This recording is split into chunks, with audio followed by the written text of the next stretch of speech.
Antes do pastor Mark Finley, vamos ser abençoados pelos talentos dedicados dos músicos que cantam e tocam para a glória de Deus. No turning back, no turning back, no turning back.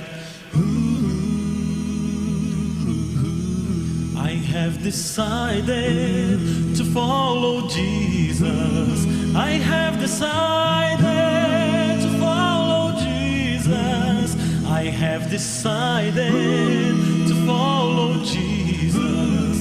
No turning back, no turning back, no turning back, no turning back.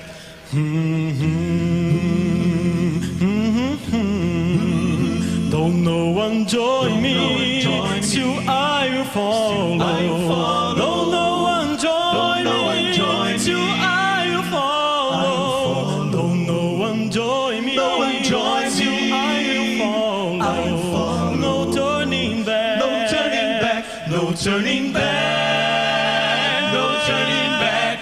The world behind me, the cross before me. The world behind me, the cross before me. The world behind, the cross before me. No turning back, no turning back, no turning back, no turning back, no turning back.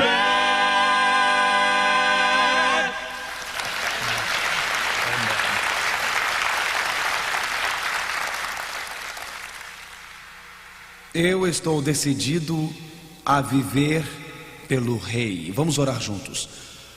Pai do céu, coloque essa decisão em nosso coração hoje.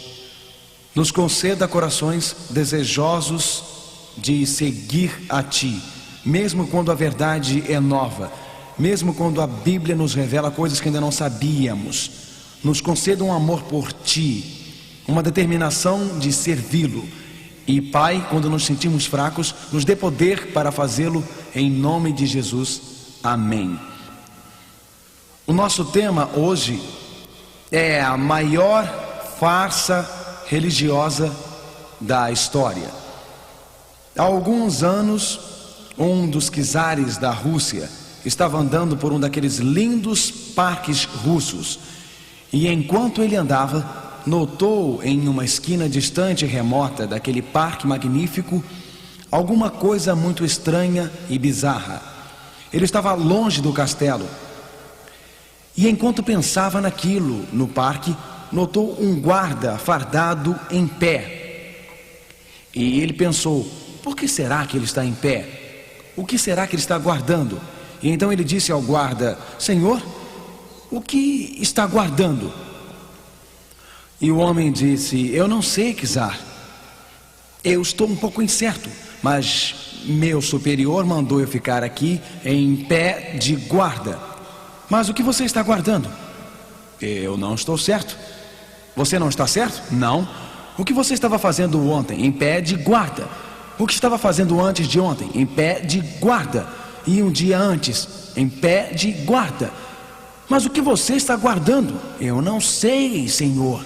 Mas eu obedeço ordens e fui instruído para vir aqui e montar guarda. É o que eu estou fazendo. O czar era um homem muito inquisitivo.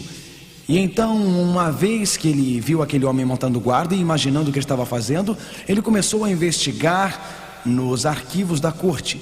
E nenhuma pessoa na corte sabia porque o guarda estava de guarda lá. Mas sabiam o seguinte: que esta ordem havia sido passada pelos seus superiores, que receberam de seus superiores, que por sua vez receberam dos superiores deles. Eles começaram a investigar o passado e viram que todo dia ali havia esta ordem para alguém montar guarda naquele ponto do jardim. Ao começarem a estudar isso, eles abriram as arcádias, onde estão arquivos antigos da corte, e para surpresa deles, descobriram o seguinte: cerca de 100 anos antes, Catarina a Grande recebeu um buquê de rosas de presente de aniversário. E uma vez que era um pequeno buquê de rosas, apenas um singelo buquê de rosas, a corte não queria que ninguém passasse nela e tropeçasse. Então, 100 anos antes, foi passada uma ordem. Diziam os arquivos da corte, e a ordem era a seguinte: fique de guarda das pequenas rosas. Só que essas rosas já haviam morrido há muito tempo. Mas, uma vez constatado nos arquivos da corte, aquela tradição foi seguida sem ninguém averiguá-la, sem ninguém explorá-la, sem ninguém investigá-la, porque todo o mundo sempre a obedeceu. Poderia ser que uma antiga tradição tenha vindo para a igreja cristã. Poderia ser que dentro da igreja cristã tenha entrado um regulamento feito pelo ser humano, em vez de um regulamento feito por Deus, que na verdade não estudamos, não exploramos, que uma geração após a outra simplesmente aceitando que este era o comando de Deus. Poderia ser que a igreja cristã de hoje está, na verdade, guardando e algumas delas lutando por uma tradição antiga? Não seria obra do diabo nos confundir? Não seria obra do diabo substituir uma verdade por uma mentira? Trazer uma tradição para a igreja cristã? Jesus, na época, discutiu os fatos de que alguns líderes religiosos haviam aceitado uma tradição. Na verdade, Jesus estava preocupado com os líderes religiosos em sua época. Ele disse em Marcos 7, versículo 9, e dizia-lhes: bem invalidais o mandamento de Deus. Leiam comigo, por favor. Para guardardes a vossa tradição. Na época de Jesus, não é que estes líderes religiosos eram maus, não eram homens perversos. Era mais que na época de Jesus, no século I, que rejeitaram o mandamento de Deus porque foram enganados, porque foram mal guiados e aceitaram as tradições no lugar das palavras de Deus. Poderia ser que na última parte de sua história, Satanás queria colocar uma falsidade. Poderia ser que nos últimos dias da história, Satanás desejava infiltrar a igreja cristã com mandamentos dos homens e não com mandamentos de Deus, com as tradições dos homens e não com os mandamentos de Deus. A Bíblia deixa bastante claro que quando Paulo diz em 2 Timóteo 2, versículo 15, leiam comigo, por favor. Procura apresentar-te a Deus aprovado. Deus disse para você e para mim: procura apresentar-te a Deus aprovado. Deus disse: leiam a Bíblia sozinhos. Deus disse: estudem sozinhos. Deus disse: leiam a palavra de Deus pessoalmente, ou poderá ser enganado por uma tradição.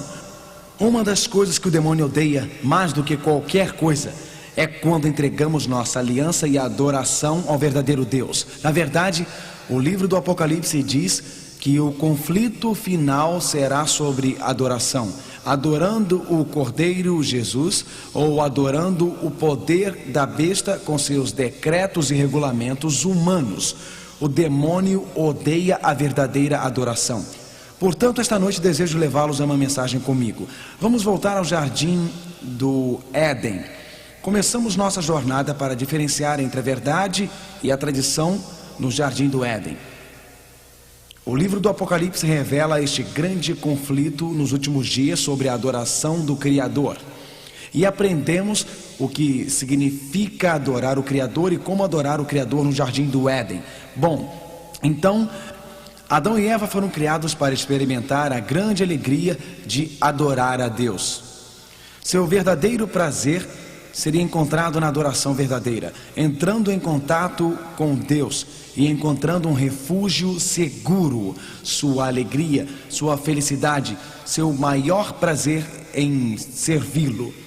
Após Deus ter criado o mundo em 6 dias, após o que estudamos ontem à noite, a Bíblia diz que, havendo Deus acabado no 7º dia a sua obra, descansou no 7º dia de toda a sua obra que tinha feito.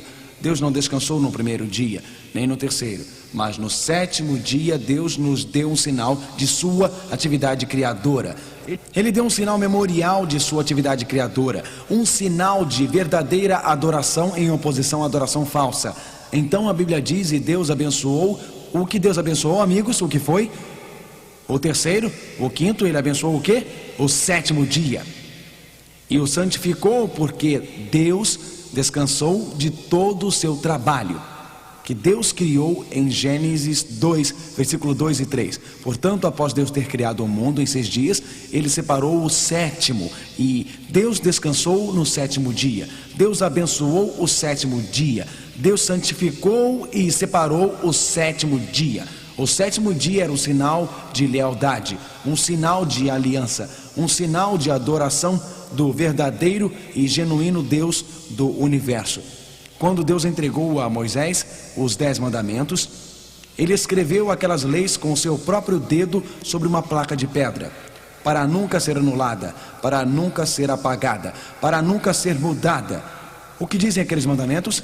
Lembrem-se do sábado e o mantenham sagrado. E grande parte do mundo o esqueceu. Grande parte do mundo esqueceu o único mandamento que se refere à adoração, o único mandamento que se refere à aliança a Deus, o único mandamento que se refere à homenagem ao nosso Criador.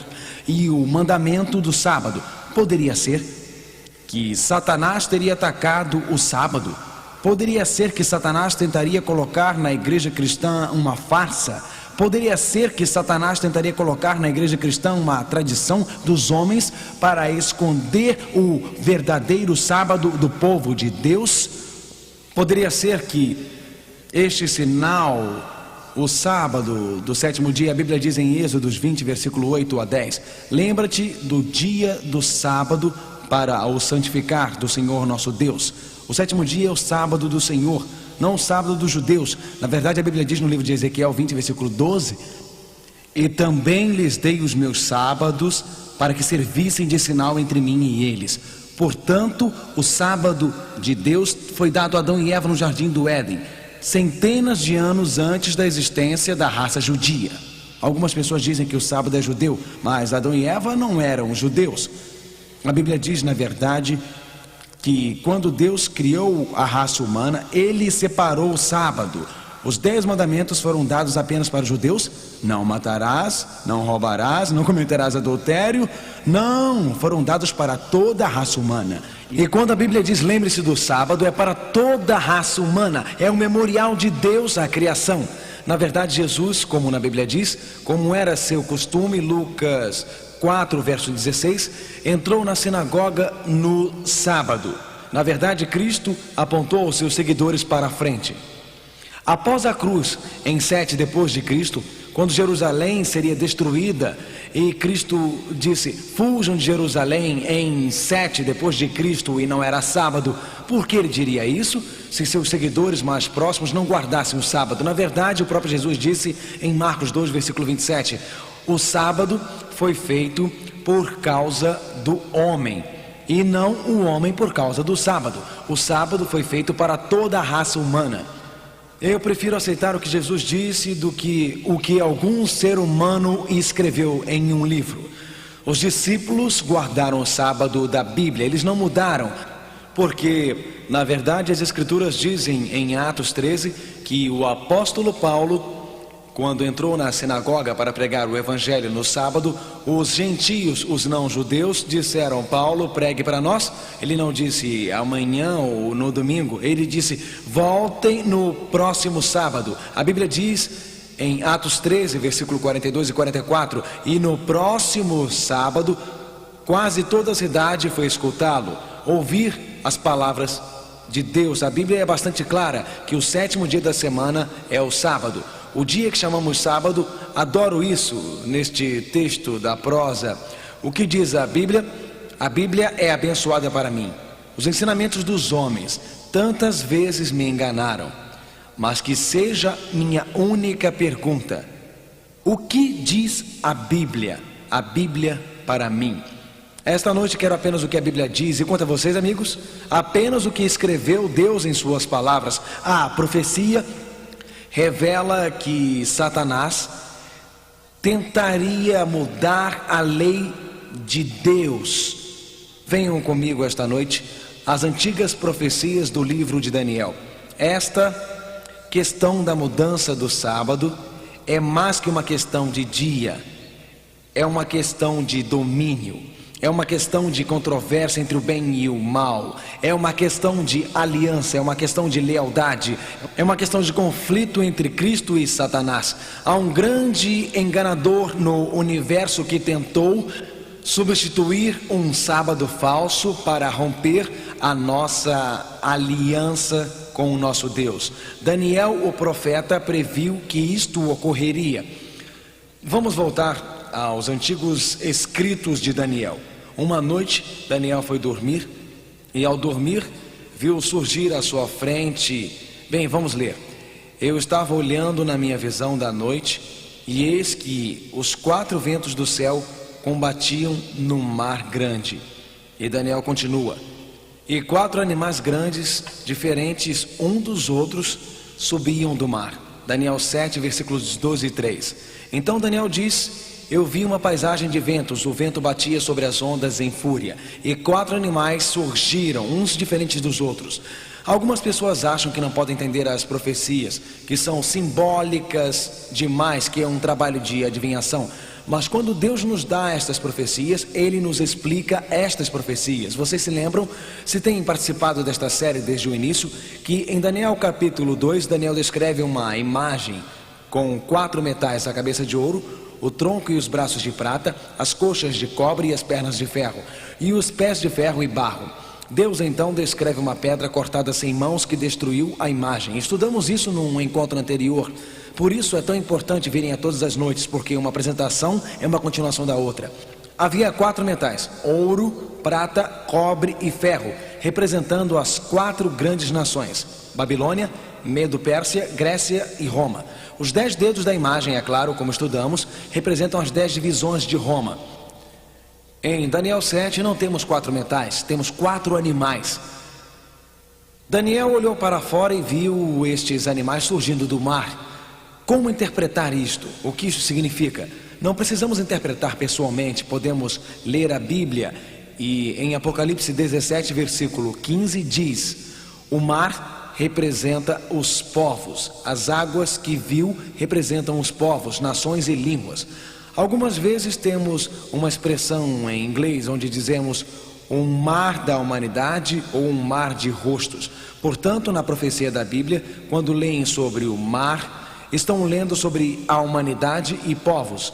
O vento, Jeremias 49, versículos 36 e 37, diz que o vento representa conflitos, confrontos ou guerras. Um furacão causa destruição. Um ciclone causa destruição.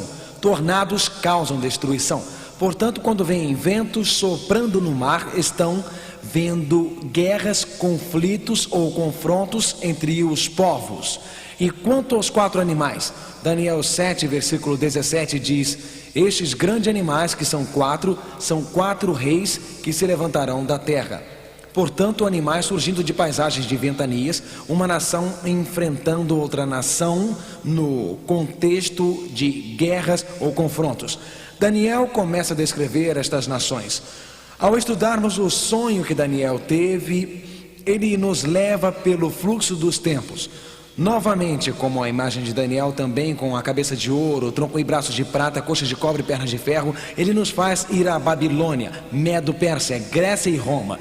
Ele nos leva à divisão do Império Romano e nos leva ao início do cristianismo, quando Satanás tentou colocar um compromisso na igreja cristã e Daniel previu que uma mudança no sábado seria tentada pelos homens e Daniel nos advertiu. Uma das profecias mais fantásticas e extraordinárias, mais impressionantes profecias da Bíblia. E vocês podem ler com seus próprios olhos. Vamos procurar esses animais proféticos. O primeiro animal era como um leão e tinha asas de águia. Eu olhei até que suas asas foram arrancadas e foi levantado da terra e fizeram com que ficasse sobre 2 pés como um homem. E um coração de homem foi dado a ele. Daniel 7, versículo 4. O leão é um símbolo apropriado da Babilônia. Na verdade, se observar as ruínas antigas da Babilônia e as descobertas arqueológicas, vocês notarão que um leão com asas de águia era um símbolo bastante comum na Babilônia.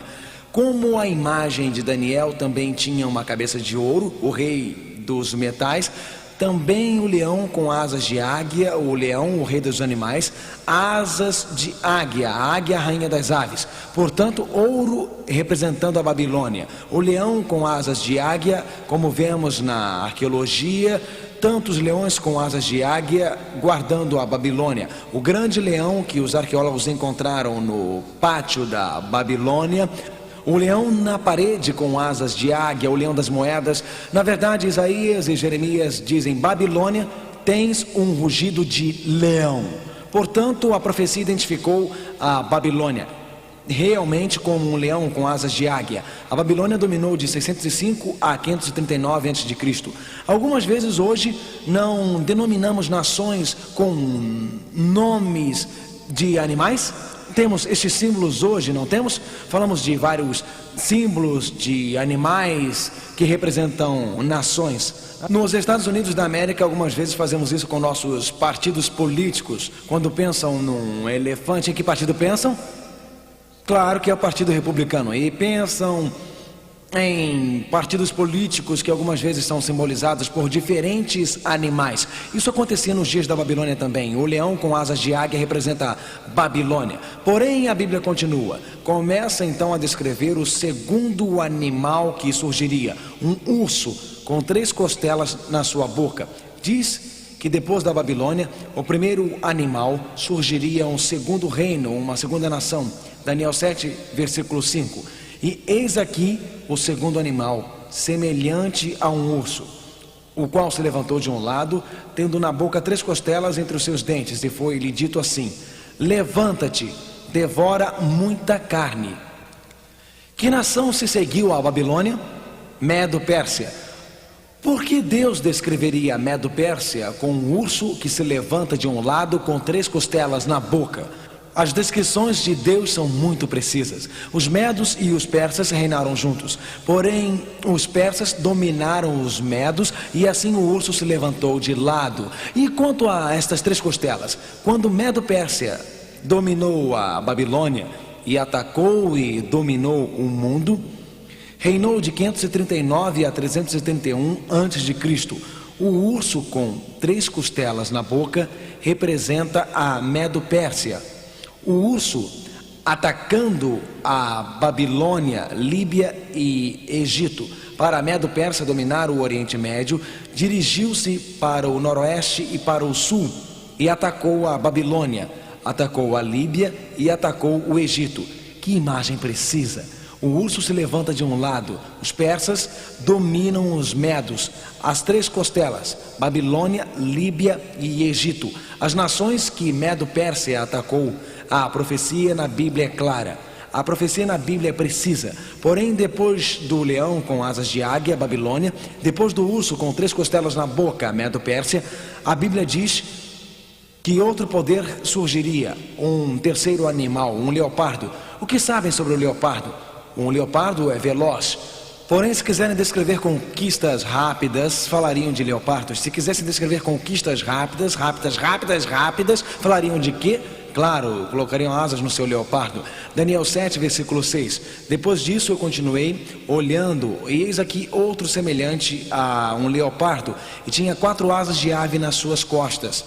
Tinha também esse animal 4 cabeças, e foi-lhe dado o domínio. Que nação conquistou Medo-Pérsia? Qual a nação? Grécia. São bons alunos, estão realmente corretos. E quem era o grande general? Quem era? Alexandre o Grande. O que sabemos sobre Alexandre? Ele conquistou o mundo rapidamente. Ele conquistou o mundo velozmente. A Bíblia diz que como um leopardo, Alexandre conquistaria e conquistou, e Deus até colocou asas em seu leopardo para descrever a velocidade de suas conquistas. E quanto às 4 cabeças do leopardo, Alexandre morreu aos 33 anos de idade. Seus 4 generais, Cassandra, Licímicas, Talome e Salucas, assumiram e em vez de lutarem uns contra os outros, dividiram o império. Realmente a profecia na Bíblia é muito clara, é tão simples. Os animais, o leão, o urso, o leopardo, Babilônia, Medo-Pérsia, Grécia, Roma, conquista rápida, o leopardo, 4 divisões, as 4 cabeças do leopardo, como ouro, prata, cobre, Babilônia, Medo, Pérsia, Grécia. Assim como 3 metais correspondem, assim os 3 animais correspondem a Grécia dominou de 331 a 168 a.C. Porém, após a queda da Grécia, a Bíblia descreve outro poder que nasceria. Diz depois disto: eu continuava olhando nas visões da noite, e eis aqui um quarto animal terrível e espantoso, e muito forte, o qual tinha dentes grandes de ferro. Ele devorava e fazia em pedaços e pisava aos pés o que sobejava.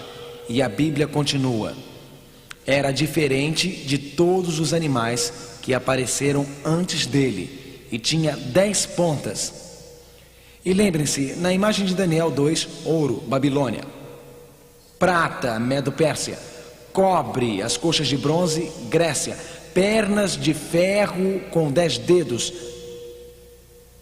Em Daniel capítulo 7, o leão com asas de águia, Babilônia; o urso com 3 costelas, Medo-Pérsia; o leopardo com 4 cabeças e asas, Grécia; e um quarto animal que surge não com pernas de ferro, mas com dentes de ferro e garras de ferro e 10 pontas.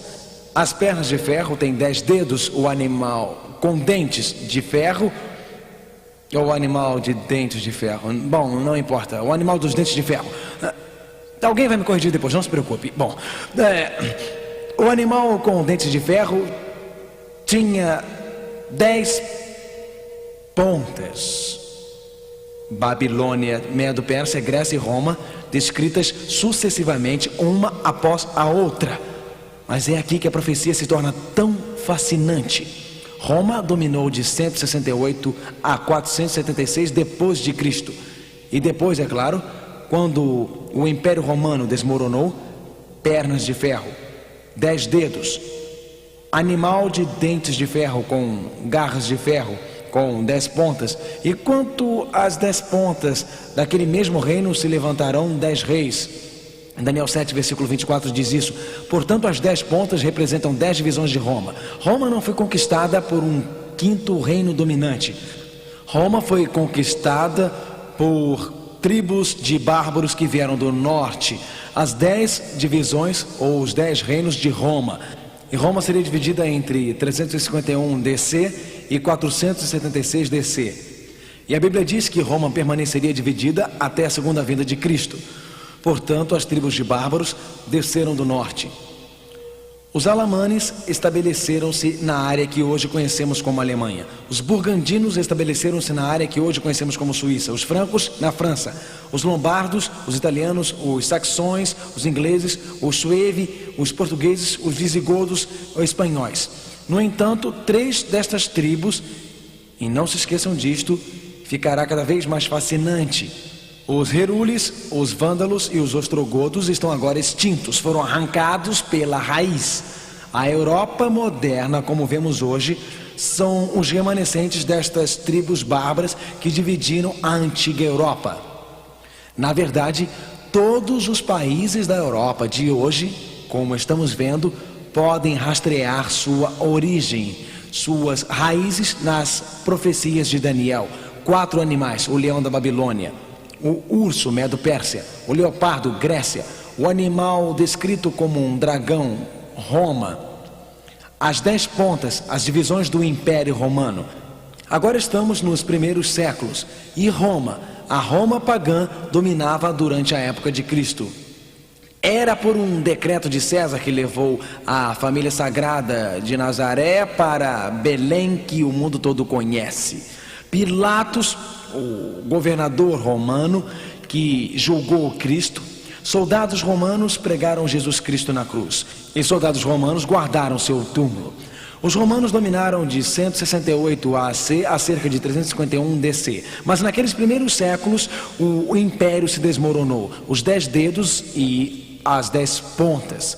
Mas a Bíblia diz que ao Daniel observar em suas visões da noite esses primeiros séculos, ao ver o início da cristandade, diz Daniel 7, versículo 8: estando eu considerando as pontas, eis que entre elas subiu outra ponta pequena, diante da qual 3 das pontas primeiras foram arrancadas.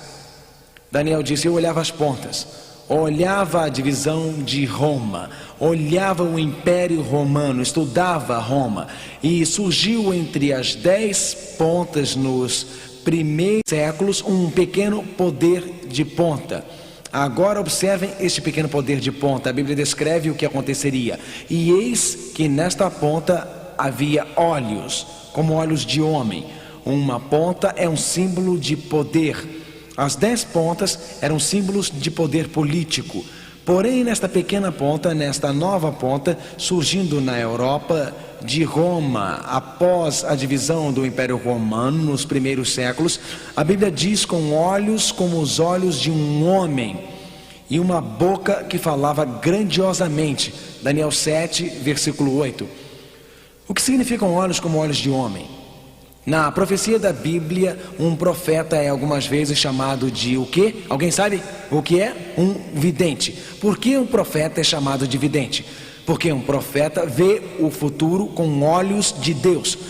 Portanto, na Bíblia, olhos são símbolos de sabedoria. O profeta tem olhos de Deus, ou visões de Deus, pode ver o futuro e, portanto, o profeta fala com sabedoria divina. Então, se o profeta tem olhos divinos para ver o futuro, esta pequena ponta que cresce de Roma, nos primeiros séculos após o grande Império Romano, esta pequena ponta tem os olhos do homem, porque é guiado pela sabedoria humana, não pela sabedoria divina. É guiado pelo que o homem diz, não pelo que o nosso Senhor diz. E diz dele, surgirá outro depois dele. Ou seja, após os 10. Portanto, este poder surge entre os 10 na Europa Ocidental, em Roma. Surge após o desmembramento do Império Romano. Porque diz dele, portanto, em certo momento, nos primeiros séculos, será diferente dos primeiros. As primeiras 10 pontas eram poderes políticos, porém a Bíblia diz, não poderá ser, o que a Bíblia diz? E será diferente, portanto este poder surgido de Roma, não poderá ser um poder político, porque é diferente. Os primeiros eram políticos, só pode ser um poder religioso. O Império Romano está se desmembrando, e um poder religioso surgiria de Roma. Eu fico pensando, a história nos diz que isto aconteceu. Este pequeno poder da ponta que surgiria entre as 10 pontas que surgiu de Roma, surgiria após as 10 pontas, após o desmembramento de Roma. E seria diferente das 10 pontas. Não apenas um poder político, mas na verdade seria um poder religioso. Substituiria 3 reinos. Lembra os Herules, os ostrogodos e os vândalos extintos, porque não aceitaram a fé de Roma que surgiu durante esses primeiros séculos. E teria olhos como os do homem. Substituiria a tradição humana, substituiria os mandamentos do homem pela sabedoria de Deus. Qual é este poder? Que poder surgiu nestes primeiros séculos? Vamos ver o que os historiadores nos dizem, o que a história nos revela. Esta noite queremos rever a história. Lemos a Bíblia, lemos as profecias, queremos que a história nos diga o que estava acontecendo enquanto Roma se desmembrava. O que aconteceu quando as tribos bárbaras chegaram a Roma. Vamos deixar que a história nos dê a resposta. E eu cito: das ruínas do Império Romano, gradualmente surgiu uma nova ordem de estados, cujo ponto central era a sede papal. Portanto, quando o Império Romano desmoronou, a igreja medieval, a igreja romana, ganhou força e o poder, o que diz? Portanto, inevitavelmente, resultou uma posição não apenas nova, mas bastante diferente. Lembra que a Bíblia diz que um pequeno poder da ponta seria, qual era a palavra? Diverso ou o quê? Diferente. Aqui na igreja ou igrejas, a história monumental do cristianismo, páginas 43 e 44, e diz que a igreja romana cresceria do Estado romano e que seria bem diferente da anterior. Mas o que a Bíblia tem a dizer sobre este pequeno poder da ponta? Este poder religioso e político surgindo de Roma. O que a Bíblia diz que tentaria fazer? Ele proferirá palavras contra o Altíssimo e destruirá os santos do Altíssimo e cuidará em mudar os tempos e a lei. Este poder tentaria mudar todas as leis do nosso Senhor. Esse poder tentaria ou pensaria que tinha autoridade de mudar as leis de Deus. A Bíblia diz que os santos ou o povo de Deus, eles serão entregues na sua mão por um tempo, e tempos a metade de um tempo. Daniel 7, versículo 25. E assim, durante a Idade Média, a igreja medieval traria ensinamentos substitutos para a igreja. Muitas centenas de milhares aceitaram o falso no lugar do genuíno. Daniel 7, versículo 25, leiam comigo, por favor. E cuidará em mudar os tempos e a lei. Só existe um mandamento que tem a ver com o tempo, e é um mandamento do sábado. Ele mudaria os tempos na lei, mudaria os tempos e a lei. Eu fico pensando, como isto aconteceu? Como isto aconteceu? Poderia Satanás ter tentado introduzir um ensinamento falso na igreja? Poderia Satanás ter introduzido um sábado substituto há tantos séculos atrás? Poderíamos estar observando uma tradição semelhante àquela guardada na época do czar, na antiga Rússia? Eu fico pensando, como isto aconteceu? O apóstolo Paulo estava muito preocupado, e o apóstolo Paulo nos avisou sobre o afastamento da verdade. O apóstolo Paulo nos avisou sobre a substituição do falso pela verdade. Ouçam o que Paulo disse. Ele disse: olhai, pois, por vós e por todo o rebanho sobre o que o Espírito Santo vos constituiu bispos, para apacentardes a igreja de Deus, que ele resgatou com seu próprio sangue. E Paulo disse: ouçam, porque surgirá entre vocês, entre seu rebanho haverá perseguição cruel. A Bíblia diz que lobos cruéis surgirão entre vocês e não perdoarão ao rebanho. Isto aconteceu, a igreja cristã foi perseguida, não foram queimados na fogueira, não foram lançados aos leões, o sangue dos cristãos não foi derramado. Porém, quando Satanás viu que não poderia destruir a igreja pela perseguição, Paulo disse: não estou só preocupado com os lobos cruéis, não estou só preocupado com a perseguição externa, pois estas são as palavras do apóstolo. Estas são as palavras de Paulo para os primeiros líderes cristãos. Ele disse que dentre nós mesmos, Paulo reuniu os líderes cristãos e disse: entre vocês mesmos, dentro da igreja cristã, ele disse, dentre vós mesmos se levantarão homens que falarão o quê? Coisas perversas. O que significa perversa? Torta, falsa, enganadora. Paulo disse: não estou só preocupado com o que acontece com a perseguição externa, mas estou preocupado com o que acontece entre vocês, quando coisas perversas são ensinadas dentro da igreja, quando o falso é aceito como realidade. Na verdade, Daniel diz em Daniel 8, verso 12, que a verdade de Deus cairá por terra. Novamente vamos recorrer à história. A história nos diz que nestes séculos 300, 400, 500 depois de Cristo, que direitos e tradições entraram para a igreja. Isto é o que a história diz. Eu estou citando: no intervalo entre os dias dos apóstolos e a conversão de Constantino, ritos e cerimônias que nem Paulo nem Pedro ouviram falar, silenciosamente tornaram-se uso comum. E então alegaram a patente de instituições divinas. A igreja antiga, páginas 6 e 7. Portanto, algo penetrou silenciosamente na igreja. Poucas pessoas perceberam o que estava acontecendo. Poucas pessoas perceberam o que havia ocorrido. Porém, estas tradições penetraram silenciosamente na igreja e depois alegaram a patente de instituições divinas em uma geração após a outra. Na verdade, foram aceitas. A propósito, quantas pernas tem uma aranha? Sabiam que em 350 a.C., Aristóteles, o grande filósofo, disse que uma aranha tem 6 pernas? E por 20 séculos, porque Aristóteles disse, todos acreditaram. E ninguém se deu o trabalho de contar. 20 séculos depois, Lamarck, o grande biólogo no século XVI, se deu a este trabalho de contar e descobriu que as aranhas não eram insetos, mas aracnídeos. E descobriu que aranhas tinham 8 pernas. Mas você não duvida de Aristóteles. Se Aristóteles disse, então é assim que é. E a questão da mudança do sábado? É uma questão de contar, é uma questão de lealdade, é uma questão de obediência, é uma questão de farsa ter sido introduzida na igreja nos primeiros séculos. Ora, Daniel previu a mudança. Ele disse: cuidará em mudar os tempos. E o que, amigos? As leis. Daniel 7, versículo 25. Daniel previu as mudanças. Vamos olhar os registros da história e os registros da igreja.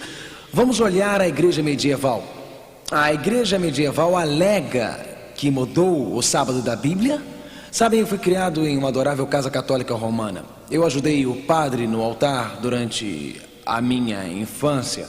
Mas ao começar a estudar essas profecias, cuidará de mudar os tempos e as leis, eu recorri ao meu catecismo, aos primeiros ensinamentos da igreja. Sabe o que um dos mais famosos autores romanos na América, James Cardinal Gibbons, que viveu no século XIX, disse? Foi isso que ele disse. Ele disse: poderá ler a Bíblia do Gênesis ao Apocalipse e não encontrará uma única linha autorizando a santificação do domingo.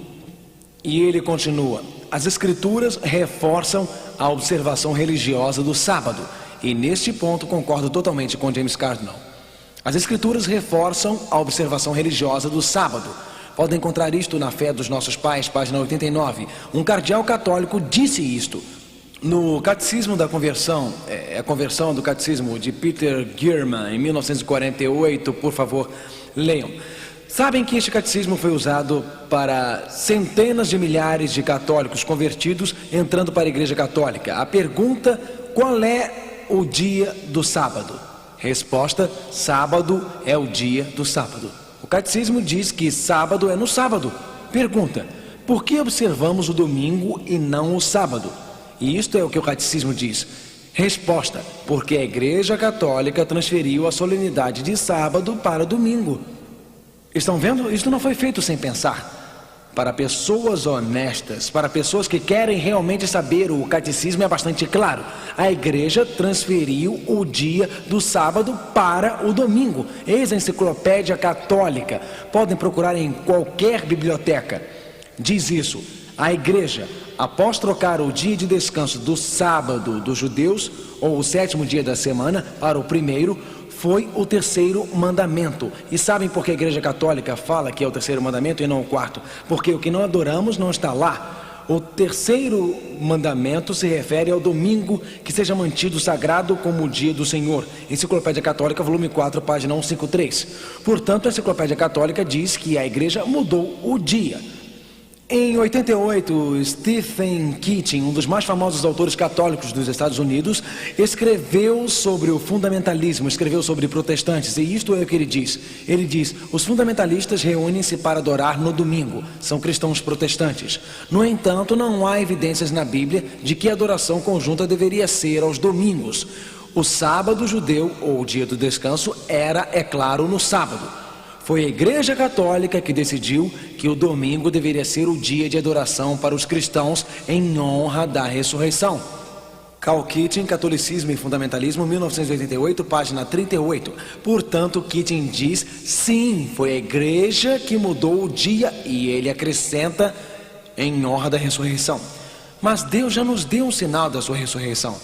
Como celebramos a morte de Cristo? Com a comunhão. Se querem celebrar a morte de Cristo, comunguem.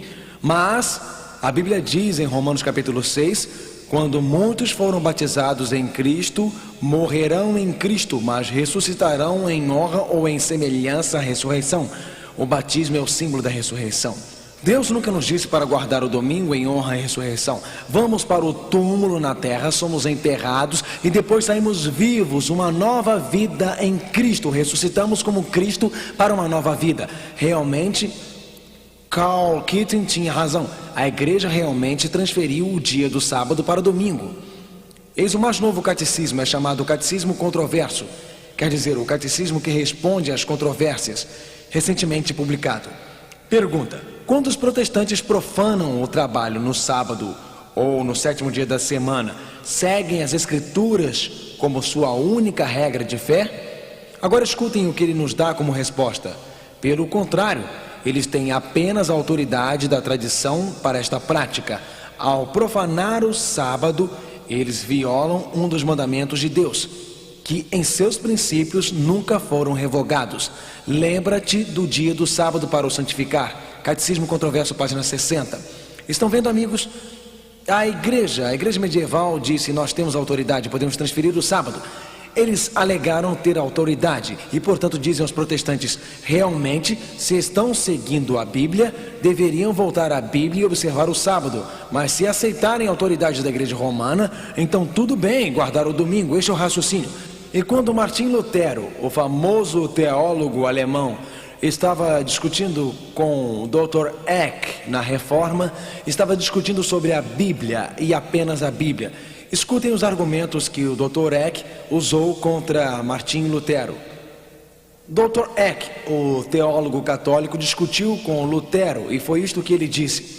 Estou citando de cânone e tradição, o famoso registro histórico deste evento. A autoridade da igreja não poderia estar presa à autoridade das escrituras, porque a igreja havia mudado o sábado para domingo, não por um comando de Cristo, mas por sua própria autoridade. Cânone e Tradição, página 263. Dr. Eck argumentou assim. Ele disse: Lutero, você não pode dizer que devemos recorrer à Bíblia e apenas à Bíblia. E o motivo de não poder dizer isso, Lutero, é porque a igreja mudou o sábado e a autoridade da igreja está acima da autoridade da Bíblia. Realmente, cristãos que acreditam na Bíblia são levados a estas palavras provocadoras em Malaquias 3, versículo 6. Porque eu, o Senhor, não mudo. Jesus Cristo é o mesmo, ontem, hoje e eternamente. Amém, irmãos. Adão e Eva mantiveram o sábado como sagrado. O sábado foi dado como parte dos 10 mandamentos. E Deus disse: lembra-te do sábado e mantenha-o santificado. O sábado era o sinal entre Deus e o seu povo. Realmente Jesus guardou o sábado. Os discípulos guardaram. O livro de Daniel revela que homens tentariam mudar a Bíblia, sábado. Mas como a adoração aos domingos penetrou na igreja. John Eadie, doutor em divindade, em sua Bíblia Enciclopédica, página 561, diz isso. Sábado, uma palavra hebraica significando descanso. Domingo era o nome dado pelos pagãos ao primeiro dia da semana, porque era o dia no qual adoravam o sol. Realmente estamos começando a entender agora, amigos. Satanás mudaria as leis de Deus. Ele faria com que a Igreja Católica aceitasse o símbolo de adoradores antigos do sol ao pensarem que estavam aceitando um símbolo da ressurreição. Que trama perfeita do demônio! Egípcios, babilônicos e muitas culturas antigas realmente adoravam o sol. Estas culturas antigas fizeram do sol um ponto principal em sua adoração. A cada manhã, curvavam-se diante do sol ao amanhecer. Na verdade, os romanos tinham Sunday, o primeiro dia da semana. O sol era o maior corpo luminoso no céu. Portanto, muitas culturas antigas o adoravam. Em Petra, a antiga cidade pagã dos Idimitas, uma cidade encravada na pedra, a cidade rosada do sol. Pode ir até a este templo antigo e subir os degraus para o grande altar do sol. É um altar dos adoradores do sol. Os idimitas eram adoradores do sol. Pode sair de Petra e ir para o Egito, e lá as pirâmides altas diante do sol. Frequentemente vêm os egípcios se curvando adorando o sol. Na Babilônia, os zigorates, com sua escada circular adorando o sol. Sai da Babilônia, pode sair de lá e ir para a antiga Roma e ver o obelisco no pátio de Roma. O obelisco de um passado antigo apontando para o sol e os adoradores do sol. Mas, como os adoradores do sol, como isto passou para a igreja cristã, como o domingo se tornou um substituto para o sábado da Bíblia. O Império Romano estava se desmoronando. Naquela época, em 300, 400, 500 depois de Cristo, o Império estava se desfazendo completamente. E enquanto o Império se desfazia, muitos judeus se rebelaram contra Roma. Muitos romanos acreditavam que o cristianismo era apenas uma seita judia. Portanto, eis o processo. Os judeus estavam sendo perseguidos. Alguns líderes cristãos queriam se distinguir dos judeus, porque tanto os cristãos quanto os judeus observavam o sábado da Bíblia. Portanto, alguns líderes queriam se diferenciar dos judeus, e assim começaram a guardar o primeiro dia da semana no século II, uma vez ao ano, em honra à ressurreição, para se diferenciarem dos judeus. Mas, cada vez mais as perseguições se tornaram mais cruéis. Cada vez mais o Império Romano pagão estava se desmoronando. Constantino queria unir o seu império. Ele queria unir os judeus, os cristãos, queria unir os pagãos. E assim, numa tentativa de unir os pagãos e os cristãos, Constantino, o imperador romano pagão, tentou unir todo este império que estava se desfazendo. Queria unir os pagãos, adoradores do sol, e os cristãos. E assim Constantino promulgou uma lei. Podem ler sobre ela na história. Aqui ela diz: no dia venerável do sol, que os magistrados e o povo residente nas cidades descanse, e que todas as oficinas sejam fechadas. Édito de Constantino, 321 d.C. Constantino falou do dia venerável do sol. Ele estabeleceu um dia que seria comum aos cristãos, que começariam a guardar o domingo ocasionalmente para se distinguirem dos judeus que eram perseguidos pelos romanos. E para unir estes cristãos com os pagãos que dominavam o império, foi uma jogada política, foi uma jogada de compromisso. E os líderes da igreja aceitaram esta tradição. Os líderes da igreja aceitaram este compromisso para tentar unir novamente o império. Na verdade, eis o que o conselho da Laodiceia, a igreja medieval, disse em Cânone 29. Cristãos não judaizarão, quer dizer, não guardarão o sábado, e descansarão no sábado, mas trabalharão neste dia. Porém, o dia do Senhor será especialmente honrado.